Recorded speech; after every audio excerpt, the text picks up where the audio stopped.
Hello everybody, welcome to our channel. Today I'm gonna show you how to check the phone model on a VIVO X300 Pro.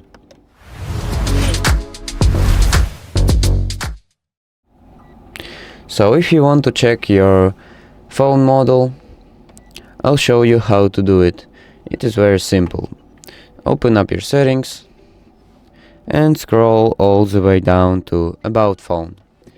And here you can already see the device name, processor, phone storage, RAM, storage compression, chip and battery capacity. But if you want to check a model, you'll need to open up version info, and here you can see the model number on the first place, then hardware version, software version, baseband version and more stuff like that. So that's it, thank you for watching and subscribe for more.